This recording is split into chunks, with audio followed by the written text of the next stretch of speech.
Dennis Prager here. Thanks for listening to the Daily Dennis Prager Podcast. To hear the entire 3 hours of my radio show, commercial-free, every single day, become a member of Pragertopia. You'll also get access to 15 years' worth of archives, as well as the daily show prep. Subscribe at Pragertopia.com. This is the Dennis Prager Show, but this is obviously not Dennis Prager. This is Dennis Prager's producer, sometimes known as the Living Martyr. Dennis has been delayed, shall we say. Well, actually, we don't shall we say. He's been delayed. Happens, I would say, 3 times a year, Sean? Does that kind of sound right to you? Yeah. And that gives me the rare opportunity to fill in, usually, and I think it'll be the case today. Sometimes it's 2 minutes, sometimes it's 4 minutes I get. Today I may go a little bit longer. Dennis says he'll be here for the second segment, so don't go away. He will be here. So I thought what we would do is just give you a preview of the show, give you some of the stories that we're going to be focusing on today. Just a little preview of each one. So now, you may have heard this, we have a Government Discrimination Board. This is the newest thing. And this will make you feel better. It's going to be headed by a person who believed that Hunter Biden's laptop was a Russian op. Doesn't sound good. And doesn't sound surprising. The Democrats are creating this so-called Disinformation Board. Disinformation, as you well know, is anything the Democrats don't like. The woman who is going to head the board is a partisan Democrat, a pretty hardcore leftist. So, what does that mean? It means we will get more disinformation and less truth. How about this one for Californians? The gas tax is going up. The price of gas in California is not high enough. So the gas tax is going up, which is fine, again, for those who are obsessed with global warming, because the higher the gas tax is, supposedly, that forces people to buy less gas and more electric cars. We've investigated this at PragerU in several videos. Electric cars, you really give it some thought, are not greener than gas cars. It's kind of a wash, because in order for an electric car to go anywhere, obviously it's just a giant battery. And to have a giant battery, you need all kinds of rare metals. And those rare metals are expensive. And to get the rare metals, you know what you have to do to get metal? This is something I don't think people really understand, and they should think about it. In order to get a metal, you actually have to build a mine. And you have to dig for those to get the metal, to get it out of the earth. It's a whole big mining operation. And guess who hates mining? The Greens, the people who say, "Oh, everybody has to get an electric car." But don't you have to mine to get an electric car? Yes, you have to mine to get an electric car. Oh, we hate mining. Do you know how hard it is to get a mine in the U.S.? Do you know that there was a nickel mine in northern Minnesota that was approved and then disapproved by the Biden administration? Big project, lots of jobs, closed down. They went through all the environmental hoops, all the environmental studies, and now no nickel mine in Northern California. So where is the nickel going to come from? It's got to come from somewhere. Well, it'll come from China. Probably come from Russia. They have nickel mines in Russia. Maybe Africa, because those are the only places where mines can open. You can't open a mine in the United States. Not possible. Not without massive protests and all the environmental regulations you have to go through. So gas tax going up in California. Maybe if gas is so expensive, everybody will just ride bicycles. We'll get it done that way. Europe, on the same subject, well, roughly, wises up to Putin's gas tactics. This is the Wall Street Journal. So Europe, way, way too late, realizes that they're dependent on Russian gas. This is a big, big problem. Russia just said to Bulgaria and Poland, we're cutting off your gas unless you pay us in rubles. Poland is trying to get gas from North Africa, and Germany is heavily dependent on gas from Russia. Why? Because they closed all their nuclear plants. Bjorn Lomborg noted in a piece in an Australian newspaper earlier this week that there's plenty of gas in Europe. You know how you get gas in Europe? Frack for it. There's gas, plenty of gas in Germany, plenty of gas in the UK, off the coast of Norway. There's probably more gas than we know in Europe. But to get the gas, you have to dig a hole in the ground and get the gas. And if you don't do that, well, then you're going to be dependent on Russians who are happy to dig holes in the ground and get the gas and sell it to you for billions of dollars.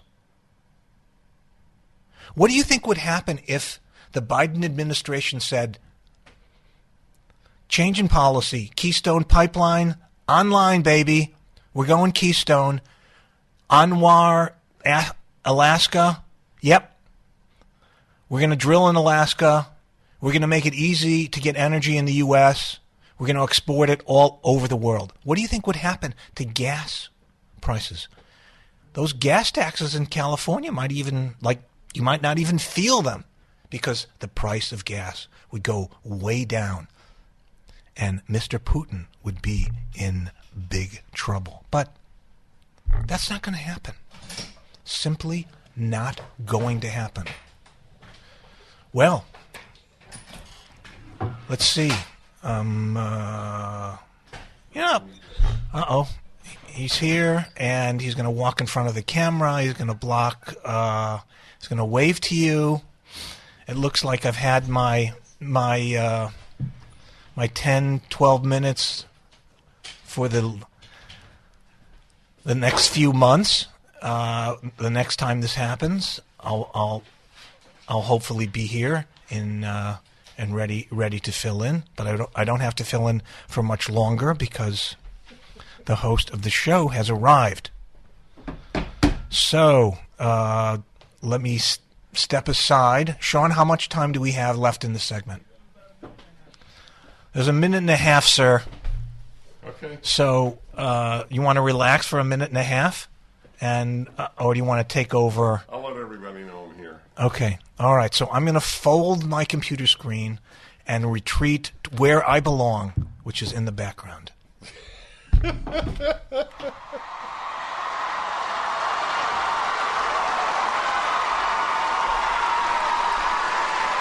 Well, if nothing else, my friends, you got to hear the living martyr for an extended period of time. I was in a minor accident on the way to the station, and hence the lateness. If I told everybody what happened,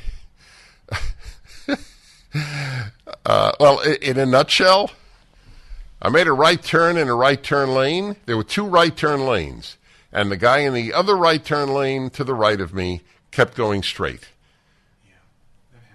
So there's nothing you can do. The same turn 12 years. Everybody turns. Guy was in a rental car. He doesn't live here. And so I hit him. You know, nothing serious, but it was what it was. And that is the inevitability of life. That's the way it works. Happily, nothing serious. We continue. The Dennis Prager Show. Dennis Prager here, and the real estate market is hot right now. People are taking advantage of low interest rates and economic uncertainty by investing in real assets. Whether you're a first-time buyer or just looking to make a change, the key to getting the property you want is being pre-qualified with cash in hand. That's why you should contact Andrew Del Rey and Todd Avakian at andrewandtodd.com. They are with Sierra Pacific Mortgage. Andrew and Todd are mortgage bankers, not brokers, so their team takes care of you personally from start to finish. In fact, you'll probably speak with either Andrew or Todd directly. Go online and fill out a few simple questions, and they can usually assess your situation right over the phone. Andrew and Todd are with you every step of the way. Go to andrewandtodd.com or call 888-888-1172, andrewandtodd.com, or 888-888-1172, 888-888-1172. Well, hello, everybody. Thank you, Alan Estrin. I know I'm in good hands when my producer sits in his solid, somewhat deadpan delivery of very important information. There are developments that take place in America on occasion that are so frightening to those of us who love freedom and to those of us who believe in the founder's vision of limited government that words elude us. How much has this been covered that there will be a Department of Homeland Security Disinformation Governance Board? Has that been widely covered? It was announced yesterday, but still, I'm curious if it was widely covered. No. This, folks, is exactly the sort of thing you have in every totalitarian regime. But what they do is they yell at the Republicans for, here's an op-ed in the LA Times today, the Republican Party adopts Russia's authoritarian playbook. They have set up a government agency to monitor disinformation, but they yell at their opponents for being authoritarian. So, what are you going to do?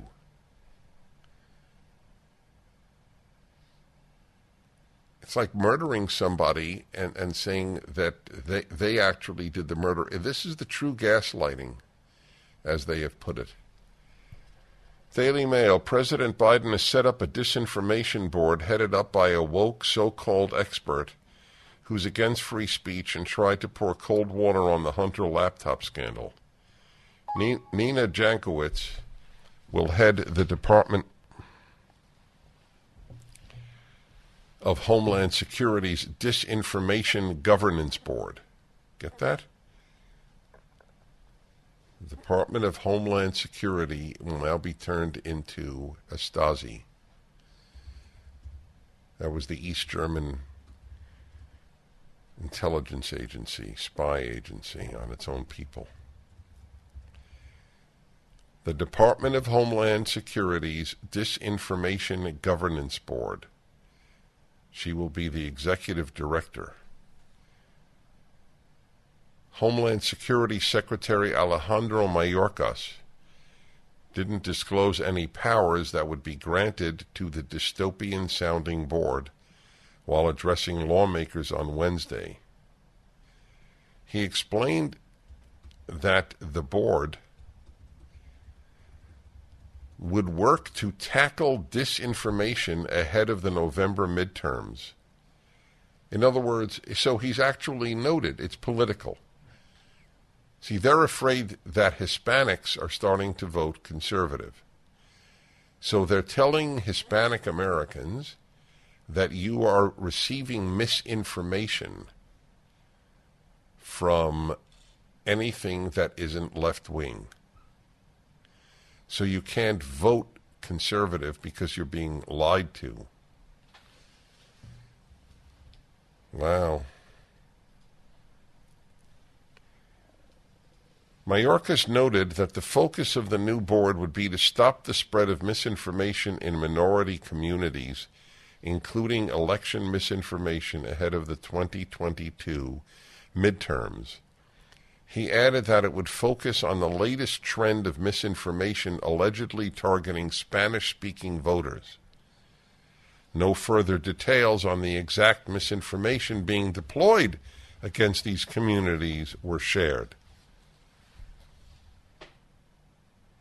So now the issue is that truth or lie is dependent on what community is being given the information. The question of the left is never, is it true? Never. The left attacked me for something I said yesterday about how there will be a tremendous amount of hatred on the new Twitter, in my opinion.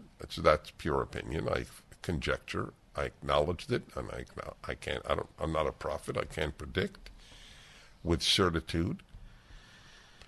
But in order to show that Twitter has been taken over by haters, there will be, I am convinced, phony tweets of hatred against minorities, LGBTQ, IA, and et cetera, et cetera.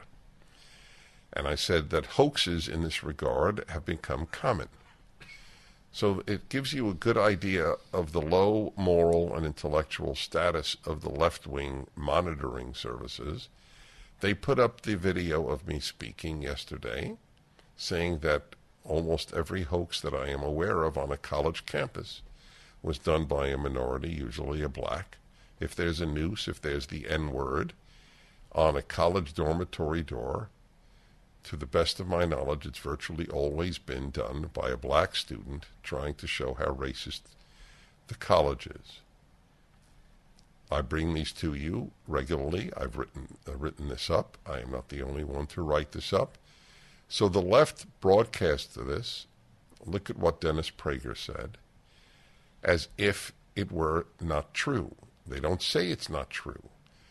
They don't have the courage of their lying convictions. They just play it as if it isn't true, as if it's just bigotry. So because they don't ever ask, is it true? Is it true is as irrelevant to the left as any question you could ask. The color of your car is more important to the left than whether a statement made about American life is true. Anyway, this is frightening. Disinformation Government Board.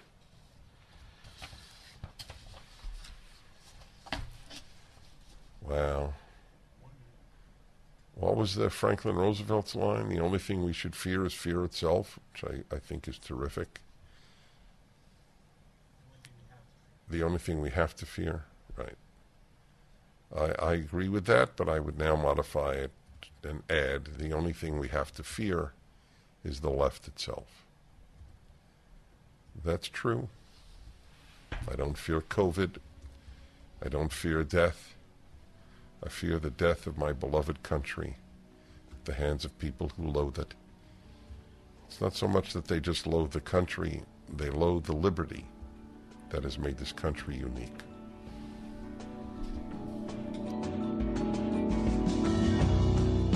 In November of 2020, the Democrats were up to no good. Apparently, they were planning to pull off some degree, maybe decisive degree, of election fraud. Well, they might have been caught. Find out what they did and how they did it in the new documentary film called 2,000 Mules, directed and narrated by renowned filmmaker Dinesh D'Souza, and executive produced by Salem Media Group, with research from TrueTheVote.org. 2000 Mules tells the story of those who tried to hijack a presidential election. You'll see actual video surveillance tapes. You will see how their cell phones were tracked to box after box as they got paid to carry out this illegal scheme. Watch the movie and decide for yourself. Attend a limited release premiere of 2000 Mules on May 2 or May 4. Check your local listings and get your tickets today at 2000mules.com. That's the number 2000mules.com. Hi, everybody. Dennis Prager here. One of the clearest thinkers in the United States over the course of my lifetime has been Steve Forbes. Honest, clear, intelligent, courageous, good stuff. Steve Forbes, chairman of Forbes Media, the foremost name in business information. You may recall, if you're old enough to recall, in 1996 and 2000, he was a serious candidate for the Republican nomination for the presidency. He and two authors have now written a short, clear book titled Inflation: What It Is, Why It's Bad, and How to Fix It. It's hard to get much more important than that. Steve Forbes, good to have you on. Good to be with you, Dennis. Thank you very much. This is a high honor. That's very kind of you to say. Thank you. It's my honor.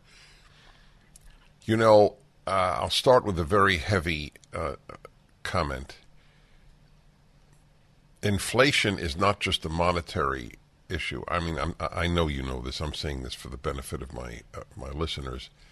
When I think of terrible inflation, I think of what brought the Nazis to power.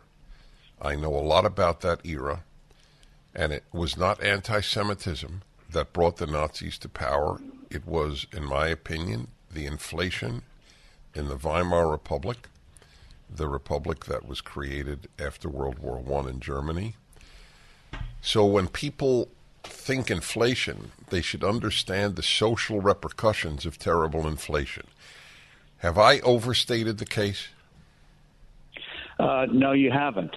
And you're right, the German hyperinflation of the early 1920s created the conditions for the rise of Adolf Hitler. You combine that with the Great Depression, and you had this horrible near collapse of civilization in the West. And in terms of inflation's impact, you make a very important point, and we do so in this book, which we try to write in a very reader-friendly, jargon-free way. It's not just economics, rising prices, but also it undermines what we call social trust. The way we're able to deal with strangers, the way we're able to create these extraordinary supply chains around the world with people we don't even know is because of money. And when money is sound, you look to the future. You try to succeed by meeting the needs and wants of others in a productive way. You may not love your neighbor, but you sure want to sell to your neighbor. And when the integrity of money is undermined, Keynes was right, not one in a million understands what's going on, but suddenly the virtues, the verities that make life productive and forward-looking get turned on their head. Suddenly speculation becomes rampant. Suddenly you can't trust the future anymore. And there was a book that came out called When Money Dies about that German inflation, and the author points out that before that terrible inflation, Germany was one of the most internally law-abiding nations on earth. Very little corruption. But with the inflation, everything got turned upside down. People had to resort to crime. People had to resort to cutting corners. And it just destroyed the fabric of society. What we've been experiencing since the early 1970s, when we went off the post-World War II gold standard, Bretton Woods, is not the kind of hyperinflation that, say, Germany went through or what Venezuela or other countries are going through today, but it's a slow-motion inflation. But it does have the same corrosive impact on society in terms of looking to the future, having faith in the future. It inflames social tensions. You see it now with the scapegoating by the Biden administration. That is a typical response of government when you get inflation. You blame others. We point out in Roman times they blamed the Christians. In medieval times they blamed witches. In the early 20s, Jewish merchants and bankers have got the blame for the inflation. But you're right, the inflation is what brought on inflamed all of these terrible social conditions. Richard Nixon in the 1970s blamed the Arabs for inflation. Now today we're blaming oil company executives, meat producers, Vladimir Putin, anyone but the government. Well, that's a perfect litany. By the way, I just want to make clear to again my listeners, anti-Semitism is what animated the Nazis, but anti-Semitism is not what animated the vote for the Nazis. I've read historian after historian. Hitler actually played it down to get votes. It was, again, the economic state of the country. The inflation, in a nutshell... And by the way, on that, as you well know, in 1928, the Nazi vote in Germany, in the elections they had for the Reichstag, was 2.6%. Mm-hmm. And we saw what terrible economic times did. Within 2 years, the Nazis were the biggest party in 3 elections in Germany. Thank you. It's incredibly important for people to know that, but of course they don't know it. They don't study history. They study gender fluidity. Very serious academic problem. So, somebody said aggression is a Russian tank rolling down the street. Right. So the inflation today. I read as a service to my listeners and readers. I read the New York Times, and the Washington Post, the L.A. Times, the whole crowd. They say the reason for the inflation today in America is overwhelmingly the Putin invasion of Ukraine. So I'd like you to answer that. Well, put aside the fact that these troubles were beginning long before Vladimir Putin invaded Ukraine. And you have to ask yourself, if Vladimir Putin is so powerful to set off these destructive forces in the United States, how come he's had such a disaster inside Ukraine if he's such a Superman? And so the fact of the matter is, you look at the calendar, the Fed was undermining the integrity of the dollar back in 2018 before the COVID crisis. You look at what the government did in terms of overspending. You look at what the Federal Reserve did in creating too much money. And what the government is doing today in putting barriers in the way of overcoming what you might call non-monetary inflation, which we discuss in the book. That is the disruptions that came from the COVID lockdowns of the supply chains. And whether it's waging war against the oil and gas industry, which affects everybody, putting in 77 executive orders, which raised costs to businesses over $200 billion last year, whether it's the government. Joe Biden says he loves infrastructure, but he's now putting in rules that are going to delay infrastructure projects for years with thousands of pages of more reports on the environment and everything else. So those are self-inflicted wounds. Vladimir Putin did not do that. We did it to ourselves. I don't understand. I mean, this is not specifically on the subject, but it's obviously related. How could they maintain it's the invasion of Ukraine when we had the inflation prior to the invasion? I'm really asking you a philosophical or even psychological question. Do you live in New York City, so you're in the belly of the beast. When people say it's the invasion when this actually existed prior to the invasion, do you think they believe it? Do you think they're lying? I'm just curious your own personal reaction. Sadly, it's the spin mentality. Cruder description would be the big lie. They figure they got to blame somebody, and Putin is an obviously odious figure, evil figure, so you blame him. Oh, he's the cause of it all. But what it does is, because so blatantly untrue, it undermines trust in Joe Biden and his administration. People don't trust them. Also, that eventually it affects the dollar when you undermine trust. That's what makes a currency, helps makes a currency stable. It's not just money supply, it's trust that the people in authority are keeping it at a stable value, that you can trust the future, You can make a transaction and not feel you're going to get cheated because of forces beyond your control in 3 to 5 years. And getting to your earlier point on inflation, one of the things it does is give people a sense of powerlessness, that there are forces beyond control, that the virtues that they thought if they abided by, they would have a chance to get ahead. As Lincoln said, improve your lot in life. Inflation only makes a mockery of that. And that feeling of out of control, that feeling of powerlessness, that things are just beyond your capacity to affect events, leads to very destructive social forces, can lead to destructive social forces as well. And that's, I think, what we're experiencing today. No one pays attention, and people in authority, to what happens when you undermine the integrity of a currency. I'm It's speaking. the way that millions of people transact with each other. Let me just tell everybody I'm speaking with Steve Forbes. His book, Inflation, What It Is, Why It's Bad, and How to Fix It, is up at DennisPrager.com.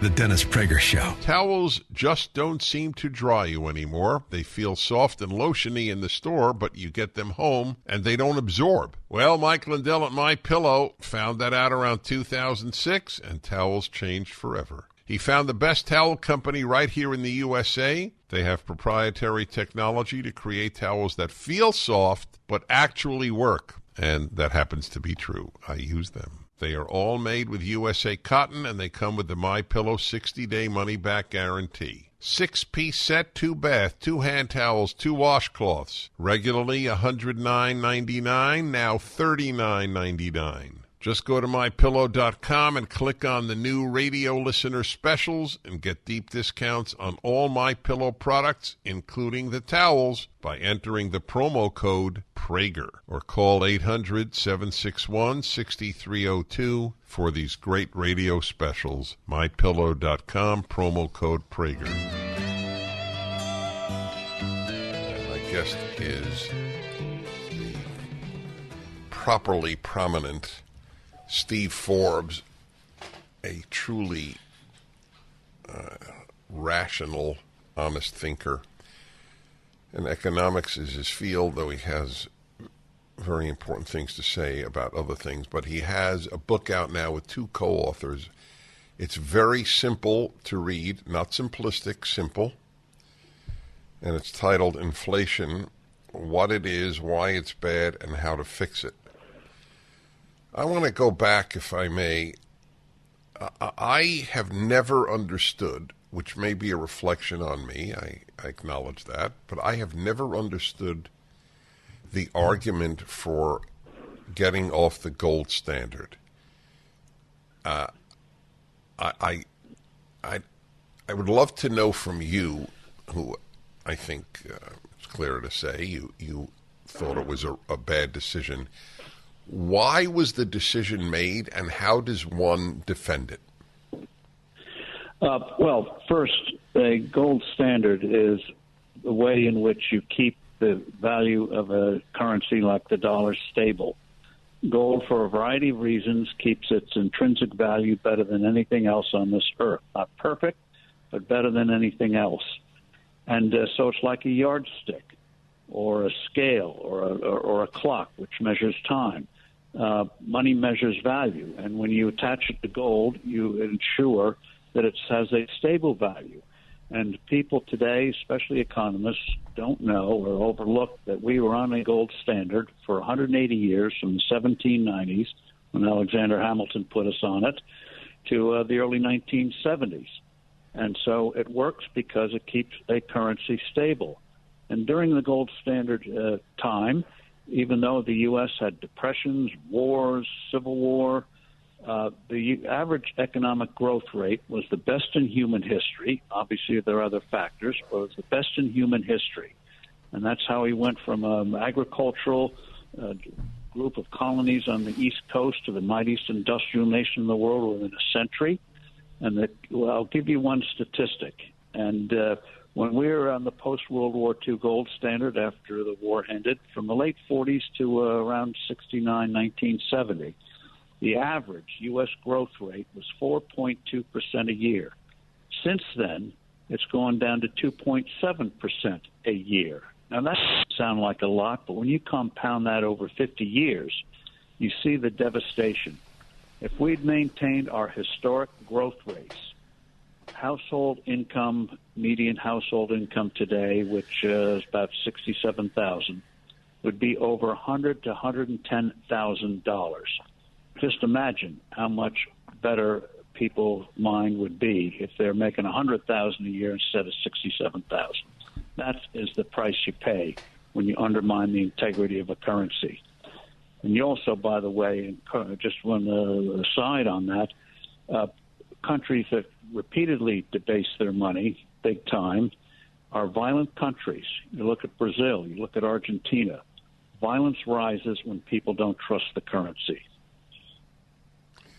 Okay, so my $64,000 question is, why did Richard Nixon do it?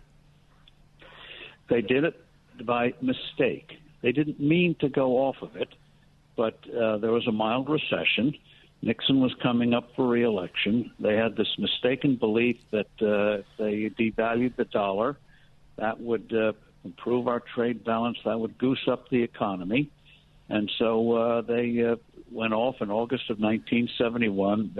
What they called close the gold window because of bogus economic thinking, which dominated, sadly, much of the economic profession.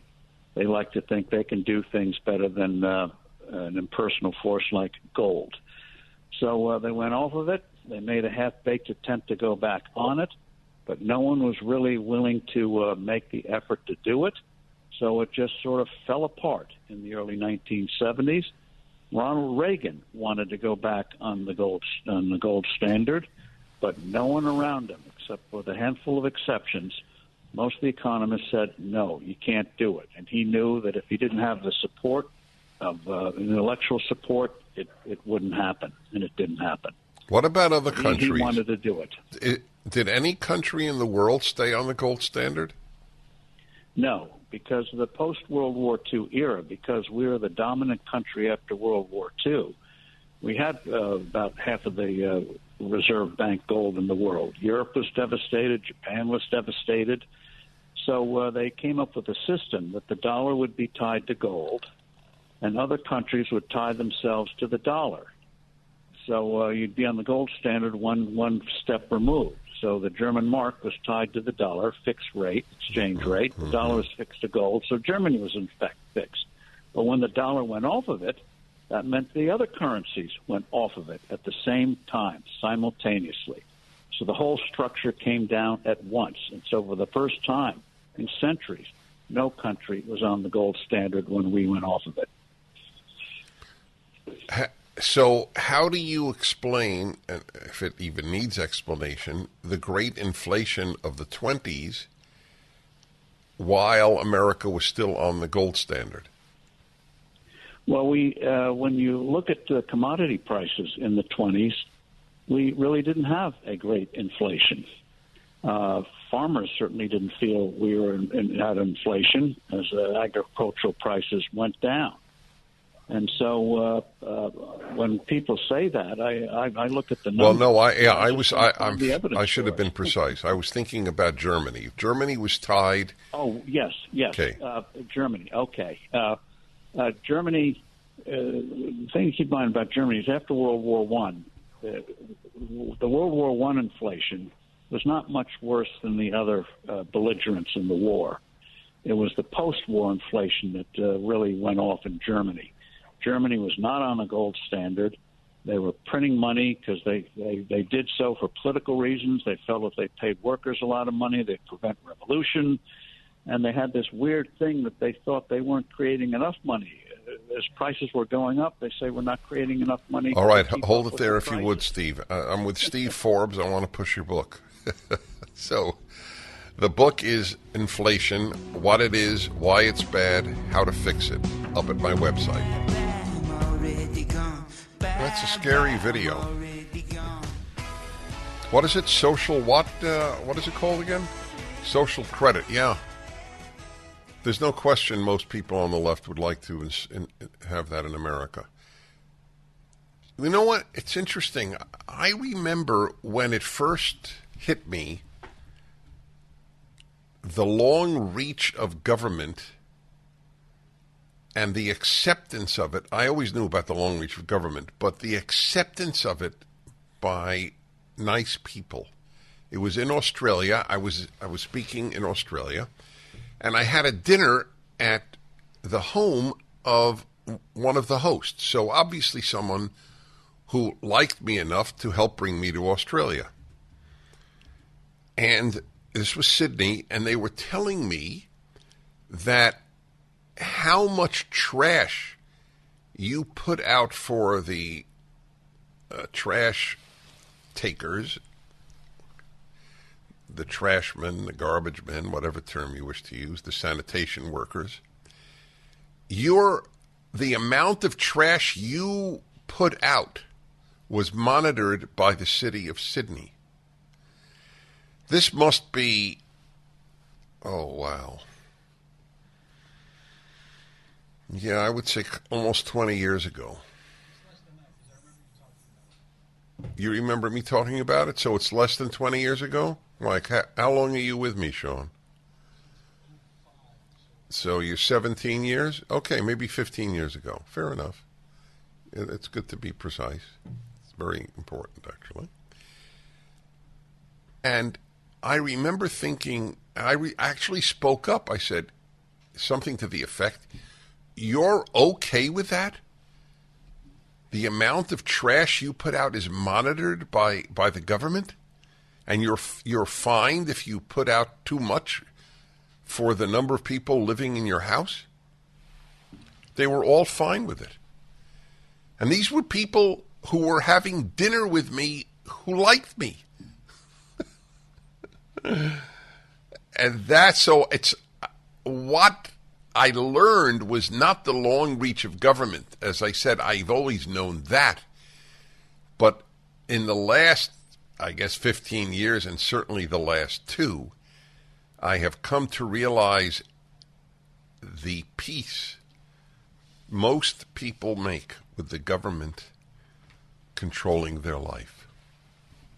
If it's in the name of the environment, the earth, or, of course, health. So, since everything is now a health issue, everything, what they're doing in China with the social credit system, I could easily see happening here. Which brings me to Dave in Arizona. Hello, Dave. Thank you, Mr. Berger. Appreciate taking the call, sir. Thank you. So my concern, I hear a lot of people on the conservative side talk about the people on the left. I think it's more broad-based than that. I think it's the establishment class that's looking to turn us into serfs. But I'm concerned. I don't know that we make it to 2023 when new Republicans can go into the House and the Senate, or to 2025 if President Trump comes back. I'm not sure what kind of country we're going to have left. I'm fearful for myself, but especially for my kids. Unfortunately, they don't think like me at all. They would love to trade all of their liberty for quote-unquote security, which I think they'll get neither. I'd like to just ask you about your kids for a moment. How old are they? The youngest one is 17. The oldest one is 22. She's at Penn State doing graduate work. The other one will graduate high school in a month as a senior. The one graduating high school is obviously still under your roof in every way, theoretically, not just physically. So, well, there's a wrinkle to that. She moved out to live with my ex a year ago, the day after the election, because she was a Bernie barb, and she was upset that I still wanted to be a constitutional Republican and conservative. Well, there is. She's like, your guy lost. Give it up, Dad. Give it up. Mm-hmm. Sorry, I cut you off, sir. No, you didn't cut me off. That was a very, well, if you did, it was relevant that you did, because I didn't perceive the reality fully.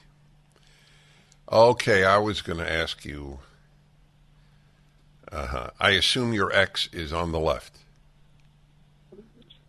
I think she's probably ambivalent about the whole thing. But I discovered, my daughter lived with me. she left in 2017, the ex. My daughter lived with me during the COVID year. The kids didn't go with her. They stayed with me.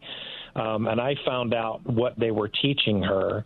And one of the big epiphanies for me, how far she had wandered away from sanity, was she told me one day that President Lincoln would be the most racist president in our history. And I That's said, what she had learned in high school? Upside down.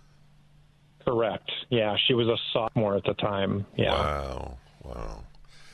Well, to answer your question, we country is not in such imminent danger. It is in deep danger, but it'll be around in 2023 and 2025.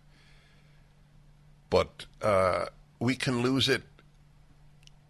Ronald Reagan was right. We're always one generation away from losing liberty. He understood that most people don't yearn to be free. They yearn to be taken care of. That's one of the definitions of moving leftward. I want to be taken care of. Another definition is life is not inherently problematic. America is the source of my problems, not me and not life. That is how the leftist understands the world. That is almost everything. The mature individual, maturity is at a premium. The mature individual understands life is rough, life is difficult, life is complex, life is painful. It's not America, it's life. Dennis Prager here. Thanks for listening to the Daily Dennis Prager Podcast. To hear the entire 3 hours of my radio show, commercial-free, every single day, become a member of Pragertopia.